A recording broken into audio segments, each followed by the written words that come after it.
فاعلم أنه لا إله إلا الله واستغفر لذنبك وللمؤمنين والمؤمنات والله يعلم متقلبكم ومثواكم. بسم الله الرحمن الرحيم. الحمد لله رب العالمين، والصلاة والسلام على سيدنا وحبيبنا محمد وعلى آله وأصحابه أجمعين. مسلمانانی زۆر بەڕێز، لە وتاری دوێنەدا باسی ئەوەمان کرد بۆ ئەوەی کەسێکی سەرکەوتووبی لە ژیانی دنیادا و ئەو بەرهەمانەی کە خەرمانی قیامەتن و بەویستی خوای پەروەردگار و بە پشتیوانی خوا کۆمان کردوونەوە لە دەستیان نەدەین و خەرمانی عیبادەتەکانمان نەسووتێ، با ئاگامان لەم چەند خاڵە بێ. بۆ بیرهێنانەوەی جەنابتان بە خاڵەکاندا دەچمەوە و ئەوەی کە مابوو باسی دەکەین. خاڵی یەکەمیان خۆت بپارێزە لەوەی کەوا کاری ئەمڕۆت بخەیە سبەینێ. هەموو کارێک هەوڵ بدە لە کاتی خۆیدا جێبەجێ بکە. بە دڵنیاییەوە ئەمڕۆ ئێمە لە سەردەمێکین ژیان تا ڕادەیەک هەر ژیانی ئاسایی دنیایی قورس بووە. ئەو ئیشانەی ئەمڕۆ کە پێویستە ئەنجام بدرێن ئەگەر ئەنجامن نەدان بەیانی لەگەڵ هاتنی خۆیدا کۆمەڵێک داواکاری لە تۆ هەیە، بەیانیش کۆمەڵێک ئیش و کاری تایبەتی خۆی هەیە، کەواتە بەسەر تا کۆ دەبنەوە. ئینسانە سەرکەوتوەکان بەگشتی ئەوانن دوای پشتبەستن بە خوای تاک و تەنها و بێشەریک لە ژیانی ڕۆژانەیاندا هەوڵ دەدەن ئەمڕۆیان بە جوانی بەڕێ دەکەن. کاری ئەمڕۆیان هەم بۆ کاروباری دنیا و کار و کەسابەتیان و هەم بۆ کاروباری ئاینیان ئەرکە ئاینیەکانیان لە کاتی خۆیدا ئەنجامی دەدەن. چەند خۆشە گەنجێک ئێستا الحەمدە زۆربەتان گەنجن، بیسەران و بینەرانێک کە دەمان بینن و دەنگمان دەبیستن و دواتر ئەم وتارە دەبینن. بڕیارێک بدەی لە سەرەتای گەنجیتەوە نوێژن نەفەوتێ. ئەزانی لە پیریدا چەند مرتاحی کە خەڵک خەریکی نوێژ گێڕانەوەیە و پرسیاری نوێژی فەوتاو دەکا، تۆ زۆر دەروونت ئارامە. الحەمدولیلا لە گەنجیەوە نەتوێشتە نوێژت فەوتێ، یان نوێژێک لە یاد کرد بێ فەوتا بێ نەتزانی بێ لە کاتی خۆیان قەرەبوت کردوتەوە، قەزات کردوتەوە. چەند خۆشە ئێستا ئێوە چەند دڵخۆشن کە لە گەنجیەوە ڕۆژون نەخواردووە، هەموو ڕەمەزانەکانت بەڕێک و پێکی گرتووە، هەموو شەوە قەدرەکان دانیشتووی، هەز بە چه ئارامیەک و مرتاحیەک دەکەی. بۆ ژیانی دنیاش ئاوایە. خوێندکارێک کاتێک کەوا ئەو ئەرکەی ئەمڕۆ پێی دەست پێ درێ، ئەمڕۆ لە کاتی خۆیان سەعیدیا دەکا. ئەزانی لە کاتی ئیمتیحانات چەند مرتاحە، هەر پێدا چوونەوەیەکی کاتی دەوێ. بەڵام ئەو کەسەی کە ئەمڕۆ بە سپەی دەکا بۆ دنیا و بۆ دینی بەردەوام لە دواوە دەبێت. کەواتە خاڵی یەکەم بۆ ئەوی کەسێکی سەرکەوتووبی هەوڵ بدە هەرگیز ئەو ئەرکەی لەسەر شانتە لەم ڕۆدا مەیخە بەیانی، چونکە بەیانیش بە کۆمەڵە داواکاری ترەوە بڕوبەڕوود دەبێتەوە، ئەرکت زۆر قورس دەبێت. لە کاتی هاوسەرگیریدا کە دوێنێ ئەوانەمان باز نەکرد، گەنجێک ئێستا تۆغیانی هاوسەرگیریەتی بەتایبەت لە خوشکاندا کوڕێکی ڕێک و پێک دێتە خوازبێنی، ئەبێ لە دەستی نەدا، ئەوە هەلێکی زێڕینە، میثالیانە بیر نەکاتەوە. ئەو فارس ئەحلامەی کە ئەو لە خەیاڵیەتی وا بزانێ لە ئاسمانەوە بۆی دادەبارێ، ئەوە نابێ. وەختێ بەخۆ دەزانی ئەمن ڕەت کردەوە، ئەو ڕەت کردەوە تەواو تەمەنت چۆ پێشەوە، ئیتر هاوسەرگیریت بۆ ئەنجام نەدرا، بۆیە کە وەختی خۆی هات ئەنجامی بدە. گەنجێک بە هەمان شێوە شتێک لە خۆت یعنی ماڵی باوکت بۆ خۆت شتێکت پێکەوە ناوە، خنجیلانە خانوویەک، ماڵێکی خنجیلانە، سووکە موچەیەک، دەستت بە ئیش و کارێکەوەیە، فرسەتە. باوەڕکە وەختی ئەزانی تەمەنت چۆتە پێشەوە پەشیمانی، ئەوە کاری ئەمڕۆیە، مەیخە ساڵێکیکە، چونکە ساڵێکیکەش کۆمەڵە گرفتەکانی خۆی دەست پێ دەکەن. ئەمڕۆ ناوی خوای لێبێنە. هیوا هەیە حەجی دێتە پێشەوە، حەجی ماڵی خوا فرسەتێکە بۆت ڕێدەکەوێت، ئەم ساڵ بۆت دەکرێت، داهاتت هەیە، ئیمکانیەتت هەیە، کاتت هەیە، مناڵەکانت باشن، نەخۆشن نییە. ئەزانی ساڵێک بڵە ساڵێکیکە دەیکەم، ساڵێکیکە لەوە چێ بۆ نەکرێت، لەوە چێ خۆت نەخۆش بی، لەوە چێ بارودۆخی وڵات خوا نەخواستە تێکچێ، لەوە چێ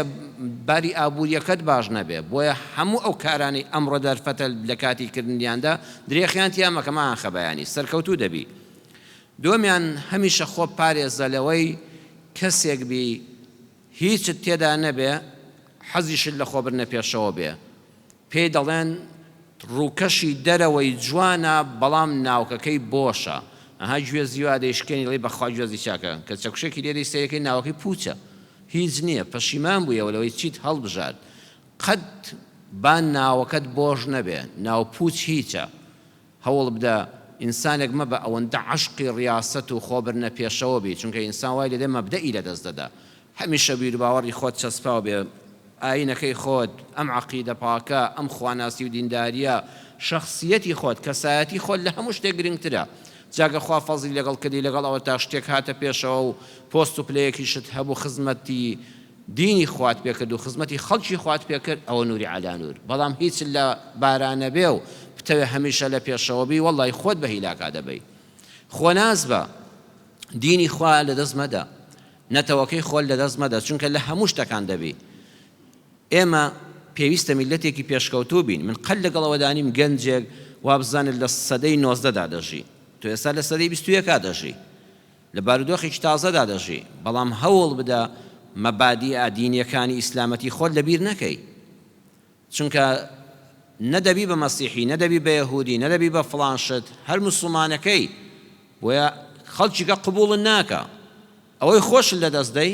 خەسیرە الدنیا والآخرە دەبی کەسێک کوردە تۆ باب و باپیری لە کوردستانە لەدایک بووە شانازی بە نەتەوەی بوونی خۆتەوە بکە نەتەوە پەرستی خراپە یعنی من بەس کوردم هەرچی نەتەوەی دنیا ڕقم لێیەتی ئێمە هەمومان لە قاڵبی ئیسلامەتی و مرۆڤایەتیدا کۆبووینەوە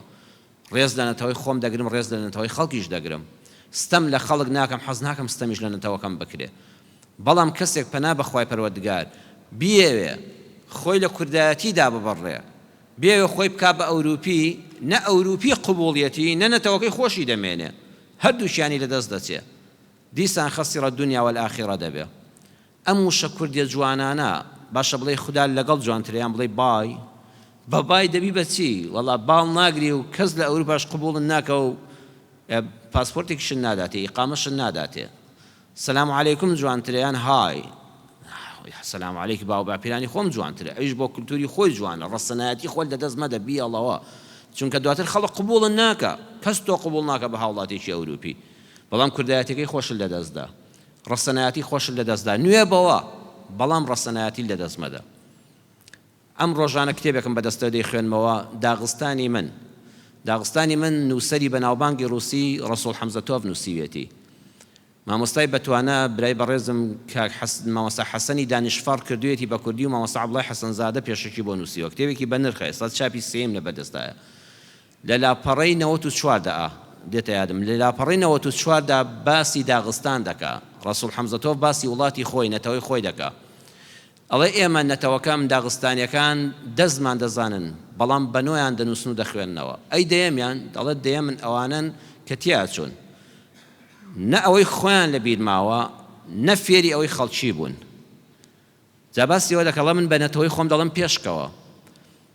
هەر لە بەرگە کۆنەکە تا مەبە بەڵام ڕەسەنایەتی لەبیر مەکە ڕەسوڵ حەمزەتۆڤ لە داغستانی مندا کە زۆر بە جوانی مامۆستا حەسەنی دانیشفەر کردوویەتی بە کوردی مۆرکی ڕەسەنایەتی پێوە دیارە ئەڵێ وەکو درەختێک وابە درەخت بەڕێزان گەڵاکانی ساڵانە فڕێدایاننا هەموو ساڵێک گەڵای کۆن فڕێدەدا لەگەڵ وەشومەی زستان و هاتنی فەسڵێکی تازەدا ئەوانە فڕێدەدا بەڵام گەڵای نوێ دێتە دەرەوە یاننا هەموو ساڵ خۆی نوێ دەکاتەوە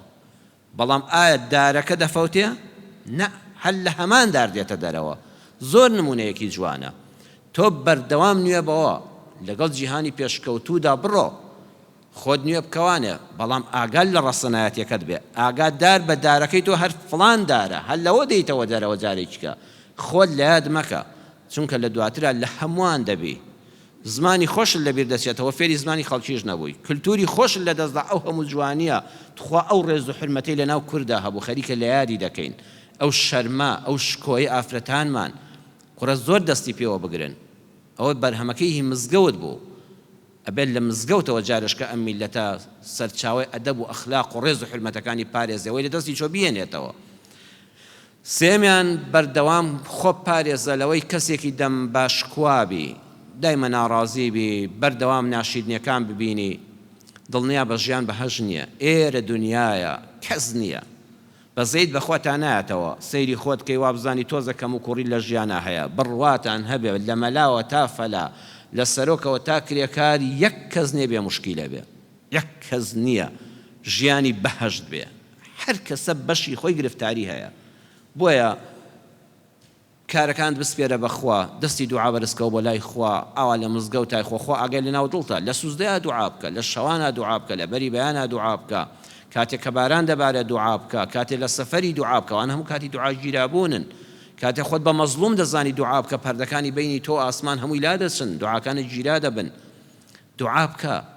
داوای پاداش لەخوا بکە بڵێ خوای ئەو ناڕەحەتیانە دەبنە پاداشتی قیامەتم هەڵوەرینی گوناهەکان لەسرم و ئەگەر بۆ دەردەدڵی خۆشت خراب نییە یەک کەسێک دوو کەس هەڵبژێرە کە زۆر بڕوات پێیەتی جا بەوە تاقی بکەوانێ باسی حاڵی خۆ لای یەکێک بکە ئەگەر 20ەوە لە شوێنێک باسی کردبەوە جارشکە بڕوای پێمەکە تەواو بۆەوە ئەوە بە کەڵکیەوە نایە دڵی خۆتی بۆ بکەیتەوە ئەو کەسەی دڵی خۆتی بۆ بکەیتەوە ئەبێ بیخاتە دڵیەوە تا دەیخەنە قەبرەکەوە مەگەشتەکە زۆر عادی بێ ینی هەر شتێکی زۆر ڕۆتینە هەموو خەڵک بیزانێ بەس کە کوتی بینی خۆمان بێ بە تایبەت کورد دەڵێت چی ئەها کە قسەکە زۆر مهم بێ ئەڵە فڵان کەس تخوا بینی خۆمان بێ کە کوتی بینی خۆمان بێ ئەوە سندوقی داخراوە ئەوە سندوق ڕەشەکەی تیارەیە ئەبێ بیخەیتە گڵەوە نابێ هیچ کەس دەی بیستێ کە کابرا لای خەڵک جێڕایەوە جای بۆ توی باس دەکرد دەردەدڵی خۆی کردووە باسی مشکلی عایلەوی خۆی بۆ تۆ کردووە لەوە چێ بەیانی بۆ خوان ئاش بنەوە باس پێ ناخۆش کەس پیکێ پێی بزانێ ئەبێت تۆ بیپارێزی ئەو دەردەدڵات یەک دوو کەس هەبن لە ژیانە خۆشە چونکە ئینسان جاری وایە ئەو گرفتە لە ناو دڵیایەتی بەخوا پارەی لە کەس ناوێ مشکلەی لەگەڵ کەس نییە بەس دەوێتێک گوێی بۆ بگرێ ئەزانی چەند خێرە تۆ گوێی بۆ بگری با قسەکانی بکە لە دوای ئەوە هادی دەبێتەوە هەز دەکە ئەو کۆڵەی سەرشانی ئۆخەی دامنا خەم زۆر قورسەبانی شانت دادەگرێت کە یەکێک هەیە بە دڵ سۆزانە هەز دەکەی گوێت بۆ دەگرێت دڵی خۆتی بۆ دەکەیتەوە زۆر هەز بە مرتاحی دەکەی واللهی پارەبەخشین چەند خێرە گوێگرتن لە داما ئەوەندە خێرە بەڵام بە شەرتی ئابڕووی پارێزی ئەو نهێنێ لە لای خۆت پارێزی فعلەن هاوبەشی خەمی بی لە دڵەوە پێی نەکەنی ناڵێ ئەخوا باش بووای لێ هات ئەبێ بەقەدەر ئەو تۆش خەمبار بی دوعای خێری بۆ بکەی لە پاشم لە بڵێ خوا ڕزگاریکەی دایمە لە بیرت بێت جارجار لێی پرسیەوە فڵان کەس شکر ڕزگارت بوو لە مەینەتێکە کەوتی ئەشکر تەواوە زۆر خۆشحاڵ بی ئەوە نیشانەی ئیمانە ئەوە نیشانەی ئینسانی بوونە هەر کەسێ ئەوەی تێدا نەبێت نە ئینسانە نە ئیمانی هەیە پەنا بەخوا یان هەیەی زۆر کاڵە زۆر کرچە زۆر نەبووە ئەبێ ئاگامان لە خۆمان بێ ئاگاداری خۆت بە دەم بە هاوار مەبە كن صامتا محتصبا صابرا صامنة محتسبا سئشت بآرام قربا بێدەنگ بە مەگە عەرزم کردی دۆستێکی دڵسۆزی گیانی بە گیانیت هەبێ خراب نییە چونکە شت کە لە ناو ناختە هێشتا دڵت دەتەقێنێ زۆربەی نەخۆشی دەرونی لەوە تووشت دەبێ شتێکت هەیە گرفتێکت هەیە لە کەس ڕانەبینی بۆی باسکەی خۆ زانێکە باست کرد یەکسە دڵت ئیسلاحەت دەکا ئۆخەی ئەو بارەم لەسەر شان کۆبەوە لاچوو ڕزگارت بوو لە خۆشیە کەسم نایە بەس لە ناخۆشیە چاکە یەک دوو برادری دڵسۆزت هەبێ لە کاتی تنگانەدا کە بتوانی دەردەدڵی خۆتیان لا باسکەی عەرزم کردن ئەویش ئەوەندە پارێزی لەو ئەمانەتە بکە تا دەیخەنە ژێر گڵەوە بە حەیاتی نەیبیستێەوە نەیبیستێتەوە لای کەسێ باسی کردووە ئەمانەت پارێزی زۆر ئەساسە نیشانەی پیاوی مەردە نیشانەی ژنی مەردە کە خەڵک بتوانێت قسە لا بکە باسی ئەسراری خۆیت بۆ بکە تۆش ئەوەندە پیاوانە و مەردانە بیپارێزی ئارام گربە دان بە خۆتا بگرە پاداشتیش لە لای خوایە دڵنیا بە هەموو ئەو ناڕەحەتیانە ئەجری لای خوای پەروەردگارت بۆ دەنووسرێ چوارەم لە کاری خێردا مەبڕێ أحب العمل إلى الله أدومه وإن قل خۆشەویستترین کردەوە لای خوا ئەوەیە کەمە بەڵام بەردەوامە وەکو لە بوخاری مسلم هاتوو پێغەمبەری خوا صلی الله عليه وسلم عبد الله فەرموو عبد الله کوڕی عومەر فەرمووی عبد الله وەکو فڵان کەس مەبە لا تكن مثل فلان وەکو فڵان کەس مەبە ناوی نەهێنا کەسێک هەبووە وەکو ئەو مەبە فەرمووی ئەی پێغەمبەری خوا چی کردووە فەرمووی شەو نوێژی هەبوو ئاگادارم شەو نوێژی هەبوو بەڵام دوایی وازی لێهێنا وەکو ئەو مەبە بەڕێزان خۆ شەو نوێژ فەرز نییە کەسێکیش کە نەیکا لە قیامەتە عقوبای بار ناکرێ خۆی گەورە فەرزی نەکردووە بەڵام بۆ پێغەمبەر صلی الله عليه وسلم وەکو لۆمە ئەمەی بەکارهێنا چونکە خۆی گەورە هیدایەتی فڵان کەسی دابوو ئەو هەموو شەوانەی ساڵێک هەستا بۆ شەو نوێژی دەکرد جەستەی ڕاهاتبوو لەگەڵیا هەر زۆر بەلایەوە خۆش بوو کەچی چوو تەرکی کرد ئەمە شایانی لۆمەکردنە تۆ خوا ڕەحمی پێ کردووی لەم کارەدا سەرکەوتوو بووی بە ئازانە بە سەریا زاڵ بووی دەی بۆ وازی لێ دێنی تۆ خوا ڕەحمی پێکردوی عەشقی کتێبی ڕۆژی دوو لاپەڕە دەخوێنیەوە بۆ وازی لێ دێنی ئەو کارە با کەمیش بێ بەردەوام بە لەسەری قەت بە بێکاردامەنیشە ڕۆژی 2000 تەبع دەستکەوێت کە هیچ ناکە زۆر باشترە لەوەی کە هیچت دەست نەکەوێت زۆر باشترە تا بازار بڕۆی ڕۆژی 5,000 بێنیتەوە بە ماڵەوە زۆر باشترە لە ناو جێگادا بخەوی و خەم داد بگرێ هەر چوونە دەرەوەکەت بۆ خۆی بەرەکەتە لە تۆ حرەکەت لە خوا بەرەکەت دایمە با کەم بێ بەڵام بەردەوام بێ هەتا کار و کەسابەت کاسبێک مانگی 500,000 دەستکەوێ زۆر باشترە لە کاسبێک مەی گۆڕەوەبەوەی کە 5 ملیۆنە دەستکەوێ بەڵام 2 مانگ بێ دوایی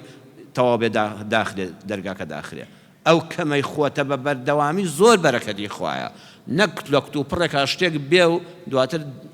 داخلێت چونکە فێری زیادە مەسرەفیش بووی لە کتوپڕیشان نەما ئەمجا ژیانت لێ تێک دەچێت بەس کەمەکە لەگەڵ یا ڕاهاتووی بە قیاسی خۆت مەسرەف دەکەی پێنجەم دڵت پاکەوە لە بغز لە حەسوودی لە قین لە ڕق مەیکە ماڵی شەیطان بیکە ماڵی مەلایکەت خۆت پارێزە شەشەمیان لەو شوێنانەی کەوا شوێنی تۆمەتن ئەوانەی کەوا توهمەتیان بۆ دروست دەکرێت خۆتی لێ پارێزە خۆت لەو جێگایانە مەدەکە خەڵک بە باش باسییان ناکە نەبووە دنیا نەبوو ئەخلاق نەبووە دین حوتەم خاڵکە دەچینە سەری خۆت بپارێزلەوەی بێچێ لەو کەسانی ڕاوچی هەڵی خەڵکن ئەمە زۆر ئەساسە خۆشەویستان ئەگەر دەتەوێت عیبادەتی ڕەمەزانت وەکو ئاوا خەرمانێک کۆبەتەوە یەک شقارتە یەک چرخیلە نەدەی بیسووتێنی ئاگەر لەمە بە ڕاوچی هەڵی خەڵک مەبە قەناسی بۆ مەگرەوە بە دووربینەوە بزانی داخۆی چێ هەڵەیەکی هەیە هەڵی تێکێنم بەڵکو بڵاوی کەمەوە بەڵکو حیای بەرم بەو خوا حیات دەبە چونکە هەر هەمومان خاوەنی هەڵەین یەک بەشەر نییە هەڵەیەکی لە ژیانانە بێ بەخوا ڕاوچی هەڵەی خەڵک بی ڕۆژێ خۆت دەکەوێت داواکەوە ڕۆژێ هەڵەکانی تۆش بەناو خەڵکا بڵاو دەبنەوە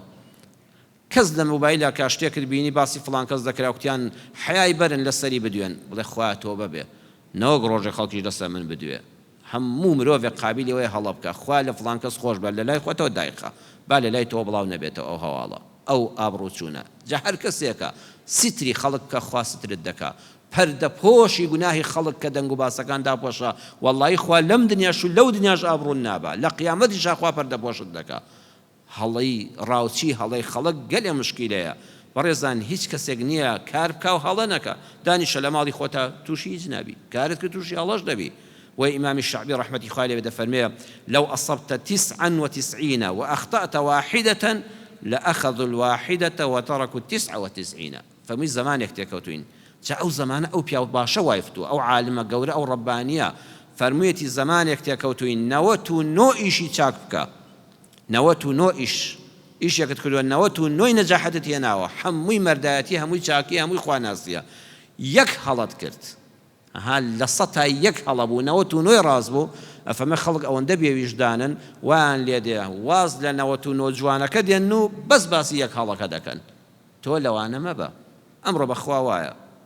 وإمام ابن القيم رحمة الله بدفرميه ومن العجب أن الإنسان يهون عليه التحفظ والاحتراز من أكل الحرام والظلم والزنا والسرقة والشرب الخمر ومن النظر المحرم وغير ذلك دفرميه زور سيرا إنساني واهي زور خوراقرا والله تادي خنا قبره وباروش حرامي نخواردوا ظلمي لكزنا كردوا زليكي لكزنا داوا زینای نەکردووە دۆخینی حرامی نەترازاندووە دزی نەکردووە دەتوانێت سوێند بخوا لە ژیانما دزیم نەکردووە قەت دەستی بە شوشەی عەرەق و شەرابیش نەکەوتۆ نەیخواردوێتەوە بە حەیاتی چاوی خیانەتی بۆ ئافرەتانێکی کەی نامەحرەماڵ نەیەناوە ئەوەندە بە پاکی ژیاوە دەفەرمێت سەیرە بەڵام وەیەصعب عەلەیهی التەحەفظ من حەرەکەتی لیسانین کەچی بەسەر زمانی خۆیان زاڵ نییە ئەخە ئەو کانەرن زۆر قورسن تۆ محتاج بی قەت دزی نەکەی زڵم لە خەڵک نەکەی لە سەڵاتت هەبێ زینان نەکرد بێ لە ڕۆژی قیامەتە ماڵی حرام و ماڵی خەڵکن نەخوار بێت نەزەرن نەکرد بێ کەچی ئاگەل لە زمانن نەبێ دەفەرمێ حتى يرى الرجل يشار إليه بالدين والزهد ئەفەرمێ دەبینی کابرای وا هەیە بە پەنجە ئاماژەی بۆ دەکرێت دیندار ئەرە بەخوا ئەگەر دیندارە دەی ئەو فڵان کەسە بەخوا دنیا نەویستە بەخوا حەڵاڵ خۆرە بەخوا عیبادەتی هەیە وهو يتكلم بالكلمة من سخط الله لا يلقى لها بالا يزل منها أبعدا مما بين المشرق والمغرب وكم ترى من رجل متورع عن الفواحش والظلم ولسانه يفرى في أعراض الأحياء والأموات لا يبالي ما يقول دەفەرمێت چەند کەس دەبینی کەوا بەڕاستی خۆپارێزە واریعە لە حەرامخۆری لەستەمکردن بەڵام زمانێکی پێوەیە ئەڵێ مەقەستی ئینگلیزیە نەک زیندوان واز لە مردوانیش نایەنێ کەبرە 30 ساڵە مردووە لە مەدیسا باز بکرێ دۆسیەکەی دێنێتەوە مەیدان کۆمپیوتەری بۆ دەکاتەوە ئەهۆ فڵان کەس ئەو ساڵە 30 ساڵ لەمەوبەر ئەوە باپیریشی وابوو کاتێکیش کە دەبینی یەک دایمە جەماعەتی مزگەوتە یەک ڕۆژووی نەخواردووە عومرە لەسەر عومرە حەج لەسەر حەجێکە دەبەخشێ زوڵم ناکە حرام ناخوا کەچی زاڵ نییە بەسەر ئەم پارچە گۆشتەیە پەنا بەخوا هەر هەمووی زەربی سفر دەکات دەباتە جەهەنەمەوە بەڕێزان ئەم وتارە لە هەموو وتارەکانی ترمان گرنگترە ئاگال لێبێ ڕاوچی هەڵەی خەڵک مەبە لە زیندوان و مردان زمانی خۆت پارێزە خوا لە قیامەتە لە فڵان کەس کەوای کردووە لە تۆ دەپرسێتەوە من ئەو پرسیارە لێ دەکەم دایمە خوار تۆ ڕادەگرێ بۆ باپیری فڵان کەس کاتی خۆی 6 ساڵ لەمەوبەر وای کردووە نە لە تۆ ناپرسێتەوە دەی کە خوا لە من ناپرسێتەوە من حەقم چێ بەسەرەوە بەڵام لەوە لێت دەپرسێتەوە بۆ باست کرد لەوە لێت دەپرسێتەوە بۆ بوختانت بۆ کرد لەوە لێت دەپرسێتەوە بۆ غەیبەتت کرد ئەگەر ڕاز بێ وەک خۆی باسیکەی غەیبەتە ئەگەر یەک تۆس کەم و کوڕی و زیاد و کەمیکەی بوختانە دەی تو خوا حیفنی ئینسان ئەم خەرمانی عیبادەتەی بەوەی ڕاوچی هەڵەی خەڵک بێ بڕوانێ دایمە لە کەمی نابێ و دراوسەکەی بۆ ناوسیاوەکەی بۆ ئەهلی بازاڕەکەی بۆ ئەهلی مزگەوتەکەی بۆ گەڕەکەکەی بەڵکو فڵان کەس دەنگ و باسێکی لێوەرگم لە فەیسبووکە ڕۆژ تایوارە بگەڕی ئەرە داخۆ حیای چێ بەرین داخۆ لەسەر چێ قسە بکەین وریای خۆمان بین مامۆستا قانیع خورشید نووسەری لاو مامۆستای بەتوانە دەڵێت کۆمەڵک کەس هەن وەک مێشهەنگن هەندێک خەڵکی تریشان لەگەڵ ڕێزم بۆ ڕووی جەنابتاندا وەکو مێشن ئەها دوو حەشەرەمان هەیە یەکیان مێشهەنگە مێشەنگوینی پێ دەڵێن یەکیان مێشە ڕەشکەیە مێشهەنگ بەردەوام بەسەر گوڵانەوە دەنیشێ قەت مێشەنگ ناچێتە سەر زبڵ و زاڵ دایمە بەدوی گوڵە جوانەکاندا دەگەڕێ و شیلیان لێ هەڵدەمژۆ دەیکا بە هەنجین و پێشکەشت دەکاتەوە بەڵام مێش حەزی لە گوڵ نییە پیتێکی لێ دەکاتەوە جا گوڵ گێ دەبلوا و ڵێەکەی لێ بکەوە چی دەمێنێتەوە بە خۆتان دەزانن وانە دوو لە ڕوتان شتێکی خراپ دەمێنێتەوە گوڵ بەس ڵێەکەی لێ بکەوە ئەوەکەی قێزی لێ دەکەیەوە دەڵێ ئینسانی وا هەیە حەزی لە گوڵ نییە ڵێەکەی دایمە دەقرتێنیان جا هەموو مرۆڤێک پیسیشی هەیە و پاچیشی هەیە ئەو ڵێەکەی دایمە لێ دەکاتەوە وەک مێش حەزی لە دەبڵواوەکەیەتی ئەڵێ دایم بەدوی ئەوانەدا دەگەڕێ جا هەنگ چەند پیتە هەنگ 4 پیتە ئەی گوڵ ئەویش 4 پیتە سبحان الله کاتێک کەڵیەکەی لێ دەکاتەوە لە هەنگەوە ئەبێتە مێش ئینسانی وا هەیە تۆ بزانە خۆت لەو خۆمان دەبینینەوە من لە خۆمەوە بۆ ئێوە بزانە مێش هەنگی حەزل لە گوڵە یان پەنا بەخوا مێشی وڵی خەڵک لێ دەکەیەوە دایمە حەزل لەوەی تریەتی ئەبێ خۆت هەڵسەنگێنی زۆر قسەیەکی جوانە ئەو قسەی مامۆستا قانیع خورشید لە کتێبی بۆ ئەوانەی وەکو خۆمن لە بەرگی یەک لە لاپەڕی 103 دانووسیوێتی زۆر بەلامەوە جوان بوو تەقریبان شەرحی قسەکەی ئیمامی ابن القەیمە دایمەش ئاگادار بە زمانی خەڵک بەرامبەرت ناوەستێ ئەم قورئانە پیرۆزەی کە مامۆستایانی بەڕێز لە خزمەتیاندا بووین و تەراویحێکی خۆشیان بۆ کردین خوا زانداتەوە دیقەت بدە ئەم بابەتانەیان بۆ باس کردین خوا لە قورئانە باسی خۆی دەکا خۆی ذاتي الله سبحانه وتعالى ليس كمثله شيء الله أحد الله الصمد لم يلد ولم يولد ولم يكن له كفوا أحد خاوني أرز آسمان خاوني بون خاوني همومان الله تاكي تنهاي بالشريك خوال القرآن دفرمي بيخوانوا أزان چی بمن وتراوا خوا دفرمي بمني عند قد كدلم ببخشن لبناي خوان دادان إن الله فقير ونحن أغنياء أو خوا ديار محتاج بو خوا بخوي داوي پارە لە ئێمە دەکا سبحان الله ئەو بێئەدەبێ بەرامبەر بە خوا کراوە لە قورئانە تۆمار کراوە دەیانگو خوا فەقیرە و ئێمە دەوڵەمەندین خوا داوای پارەش لە ئێمە دەکا سوالمان لێ دەکا إن الله فقير ونحن أغنياء دەیانگو يد الله مغلولة خوا دەستی خۆی نوقاوە ئەی بۆ پارەی نادا بە خەڵک بۆ خۆی نعوذ بالله ئەو بێئەدەبیانە هەموو تۆ ختمی قورئان دەکەی لە ڕەمەزان ئەمە لە قورئانە تۆمار کراوە دەیانگو إن الله ثالث ثلاثة خوا بەتەنیا ئەم گەردوونەی پێ بەڕێوە ناچە شەریک کەشی دەوێ دوو هاوبەشی بۆ خۆی داناوە ئەم بێئەدەبیانە بەرامبەر بە خوای پەروەردگاری جیهانیان هیچیان پاشڕێ حتا قسە لەسەر خوا دەکەن ئەوانە قسە لەسەر پێغەمبەر دەکەن ئەو پێغەمبەرە ئازیزە نمونەی هەموو جوانی ناسراوترین کەسایەتی مێژووی مرۆڤایەتی جارش کە دووبارە نابێتەوە محەممەدی مستەفا صلی الله عليه وسلم کەچی ئەو قورئانە بخوێنەوە خوا تۆماری دەکا دەفەرمێ دڵتەنگ مەبە خەڵق قسەی لەسەر کردی و پاک بووی ئەی بە پێغەمبەریان نەدەوت ساحر مەجنون ئەزانیت ناخۆشە پێڵەن شێتە ولا عقلی لەدەستداوە فشێت بووە کورەوە ساحرە هەی ساحری درۆزن پێیان دەگوت هەی درۆزن هەی فاڵچی هەی کەزاب خوا دەفەرمێ لە قورئانە بیخوێننەوە زمانی ئەو پیسانە محەممەدی مستەفا لێ ڕزگار نەبوو خوا دەفەرمێ سەیرکەن جنێویان بە مندا تۆمەتیان خستە پاڵ من تۆمەتیان خستە پاڵ پێغەمبەر صلی الله عليه وسلم لەگەڵ پێغەمبەرە لە مەجلیسێکا دادەنیشتن چواردەوری مەدینە گیراوە بە تەوق کراوە بە کافر و منافق و جوولەکە و هەموو پیسەکان پێغەمبەری خوا دەفەرمێ هیممەتتان هەبێ ڕۆژێک ئەو کیسڕایی کە ئێستا مناڵ کە لە بێشکیان ناوی بێنی دەترسێ ئەوەندە بەعەزەمەتی هەیە ڕۆژێک تەختی کیسڕا دەکەوێتە دەستی ئەوەی مسلمانان ئەو موژدەیەی دەدا منافقەکان سەریان دەبردە پێش بەخوا محەممەدیش تۆزێت تێک چۆ فشەیدایە هەربا بە تۆ ناوێری بچی بۆ ئاودەست و هەر چوادەورە گیراوە نان نێبی خۆی تەختی کیسڕا پاشای کیسرا ڕۆژێ بە تەمامی لەسەر کورسەکەی و دانیشی هەسەیری کە ئازاری دڵی پێغەمبەریان دەدا گاڵتەیان پێ دەکرد بۆیە دەبێ خۆت حازرکەی ئەگە کارت کرد ئەگە شتت گوت ئەگە قسەی جوانت کرد خەڵکانەکەیان ئەو گوڵیان ناوێ وڵەیەکەت حەد دەبێ بقرتێنن حەزیان لە پیسەکەیە ومن ظن أنه يسلم من كلام الناس فهو مجنون هەر کەسێک وابزانێت لە زمانی خەڵق ڕزگاری دەبێ ئەوە شێت ئەگە کار نەکەی هیچ نەکەی بۆ خۆل لە ژوورەوە دانیشی کەس قسە لەسەر ناکە بەس کە کارت کرد کە کاری جوانت کرد کە مەردایەتی نواند کە بەڕێز و بە حرمەت بووی خەڵکانێک پێیان قبوڵ نابێ قسە لەسەر دەکەن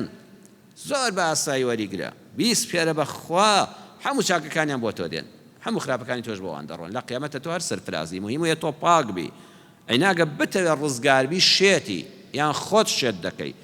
هەر کەسێ لە فەیسبووکا قسەیەکی کرد و تۆ بەدووی دابڕۆی وەڵا شێت دەبی بەڵام ئەگە بشزانی کەس قسە لەسەر ناکە شێتی چونکە خوا دەفەرمێ ئەوانە زمانیان لە من نەپاراست لە پێغەمبەرەکەمیان نەپاراست لە سەحابەیان نەپاراست لە ئەولیا و پیاوچاکانیان نەپاراست ئێتر تۆ بڵێ لەسەر من و تۆ قسە نەکەن ئیهمالی کە گوێ مەدەیە تۆ وتار دەخوێنەوە تا من لە هینەوە قسەتان بۆ دەکەم باسی خوا و پێغەمبەر صلی الله علیه وسلم قسەی زانایان کابراس دەکۆمیتین دەشێن لەسەر دەنووسێ دەی با بینووسێ هەر بە خەیاڵیشتان هەیە ئەوە کەلامی خۆش ڕەت دەکاتەوە خۆ لاسە قسەی من بێ هەر زۆر مەمنونم قسەی تۆ ڕەت کاتەوە قسەی بە شەرێکە بەڵام ئەو قسەی خۆش ڕەت دەکاتەوە قسەی پێغەمبەری ئیسلام صلی الله علیه وسلم ڕەت دەکاتەوە گرنگی پێمەدا وغليظ الناس غير مشروع وغير مقدور لەژیانە بزانە ڕازیبوونی دڵی هەرچی خەڵکێ لەم سەر زەوێدا نەخوا پێخۆشە نەشتێکە لە توانای مرۆڤدایە چونکە ئەگە بتەوێت دڵی هەرچی خەڵکە ڕازیکەی خوا لێدەڕەنجێ ئەگە بتەوێت دڵی هەموو خەڵکی ڕازیکەی غەیر و مەقدور توانات نییە شتیوان ناکرێ مەحاڵە کۆتا خەڵ ئەوە دەڵێم بۆ ئەوەی خەرمانی عیبادەت نەسووتێ بۆی کەسێکی سەرکەوتوبی لە ژیانە منداڵەکانیشتان بەڕێزانی یەک نشێنم بڵێ ڕۆڵەکەم من ئەگە قسەیەکم کردێ پەشیمانم لە ئێستاوە تەوبە بێ قەت گوێن بە کەس مەدە قەت زمانت با و شەی ناشیرنی پێدانەیە بڵێ لە ماڵی ئێمەدا گوێندان قەدەغەیە لە فەیسبووکی ئێمەدا گوێندان بە خەڵق قەدەغەیە ئەوە لە ئێمە ناوەشێتەوە بۆی سەلامەت بین دین و ژینمان سەلامەت بێ ئەزانی پێغەمبەر دەفەرمێ لا تسبوا الأموات وتؤذوا الأحياء قەت جنێو بە مردووان مەدەن مردووەکە ڕۆیشتۆتە بارەگای خوا چەند خراپ و بێ جوێنی پێمەدا مەڵە گۆڕ بە گۆڕ بێ چونکە ئەوە دڵی زیندوەکان ئازار دەدا کوڕی هەیە نەوەی هەیە لەوەسی پێوی ساڵح بن بەڵام هەر پێ ناخۆشە جەنابەت باپیرت هەر چیەک بوو بێ پێ ناخۆشە خەڵک جوێنی پێ بدە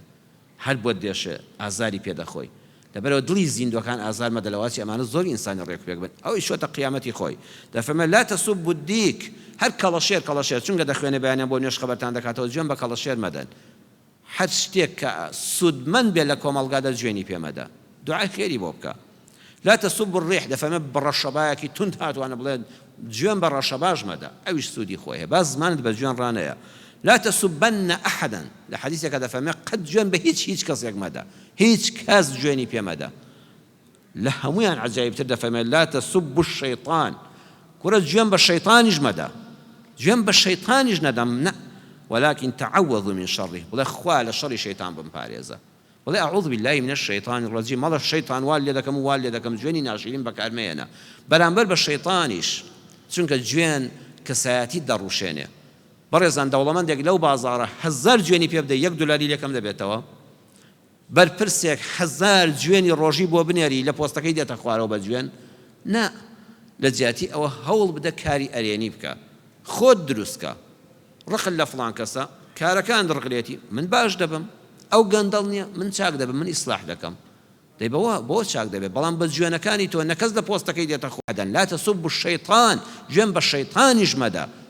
زمان پاکی کەسایەتیە چەند جوانە ئینسان ئەم حەدیسە لەم کۆتایی ڕەمەزانەدا لەم شەوە پیرۆزەدا بڕیار بدەین هەتا دەمرم جوێنێک بە کەس نادەم ئەتوانی بڕیار بدەین دەی با بڕیار بدەین هەر وەختی بوو ئازمانی خۆت پیانووسێ پەنجەی خۆت بگەزە من لە مزگەوتە لە کۆتا شەوی ڕەمەزانە بڕیارمدا جوێن بە هیچ کەسێک نەدەم قەت پەنجەم لەسەر کۆمنتێک لەسەر شتێکی ناشرین لەسەر هیچ کەسێک و شەی ناشرین بەکار نێنم با لای خوا چاکەکانم نەفەوتێن ئەم هەموو شەوانە دانیشتم خەوم لە خۆم حرام کرد تو خوا گوناه نییە بەڕێزە من بە ئێوە دەڵێم تو خوا گوناه نییە ئەم هەموو چاکەت کۆ کردوێتەوە لەسەر سینێک بۆ خەڵکی بنێری بە غیبەت داینیتەوە بە بوختان داینیتەوە بە فەیسبوک داینیتەوە بە کۆمنتێک بە لایکێک داینیتەوە تو خوا حیفنی ئەو خەوە جوانە لە خۆت حرام کردو ئیسراحەت بەس بۆی خوا لێ ڕازی بێ کەچی دوای شەیطان دڵخۆشکەی واز بێنە پەنا بگرە بە خوای پەروەردگار زیکر بکە زیکر بە شەیطان قەڵسی زیکری خوا بکە شەیطان بە ئەوە دەتەقێتەوە زیکری خوا بکەی فڵان کەس خراپ نییە دەی وەرە من چاکە کار دەبم خراپەکار حەزی لە چاکە نێ دەی تۆ وەرە بەس چاکە تووڕێکە لە جیاتی جوێنی پێ بدەی ئەمە بابەتێک بوو ئەم زنجیرە باسی بزانەمان پێشکەش کرد یا ڕەبی خوا لێمان قبوڵ کەی خوا پاداشتی ئێوەش بداتەوە کە گوێبیست بوون کە کۆڕ و مەجلیسی مزگەوتان گەرم کرد کە ئەم ماڵی خوایەتان ئاوادان کردەوە یا ڕەبی خوا تاعەت و عیبادەتی ئەم مانگی ڕەمەزانە لێ قبوڵ کردبین لەم بەرە جێژنانەدا خوای ئەرحەم الراحیمین بەدڵخۆشیەوە هەمومان جەژن بکەین خوای بەدڵخۆشیەوە جەژن بکەین خێر و بەرەکەت و ڕەحمەتی تۆمان بەسەرا بارێ لەم جەژنی ڕەمەزانەدا